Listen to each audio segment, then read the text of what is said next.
సంవత్సరాల తరబడి ఎన్ని మందులు వాడినా మీ మోకాల నొప్పులు తగ్గట్లేదా? ప్రాణ పెయిన్ క్లినిక్ లో అత్యాధునిక చికిత్స. కన్నవారిని ఉన్న ఊరిని వదిలి ఉన్నత చదువుల కోసం విదేశాలకు వెళ్లారు. కలలు కన్న ఉద్యోగం కోసం కష్టపడుతున్నారు. ఇంతలోనే దారుణం జరిగిపోయింది. రోడ్డు ప్రమాదం రూపంలో మృత్యు కబలించింది. అమెరికాలో జరిగిన ఘోర రోడ్డు ప్రమాదంలో తెలంగాణకు చెందిన ఇద్దరు విద్యార్థులు దుర్మరణం చెందారు.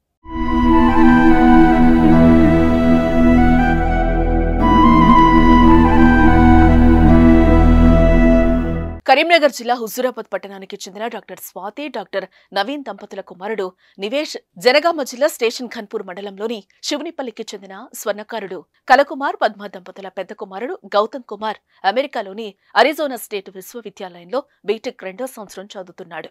శనివారం రాత్రి ఈ ఇద్దరు తమ మిత్రుడితో కలిసి విశ్వవిద్యాలయం నుంచి ఇంటికి కారులో వస్తూ ఉండగా వెనక నుంచి వేగంగా వచ్చిన ఓ గుర్తు తెలియని వాహనం వీరి వాహనాన్ని బలంగా ఢీకొట్టింది. ఈ ప్రమాదంలో వెనక సీట్లో కూర్చున్న నివేష్, గౌతమ్ కుమార్ అక్కడికక్కడే మృతి చెందారు. మరో ఇద్దరు యువకులకు తీవ్ర గాయాలయ్యాయి.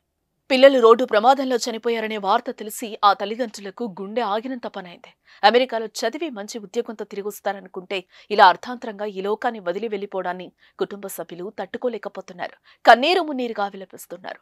స్థానికంగా విషాద ఛాయలు అలుముకున్నాయి. మృతదేహాలు ఇండియాకు తీసుకురావడానికి 2 నుంచి 3 రోజులు పట్టే అవకాశం కనిపిస్తోంది.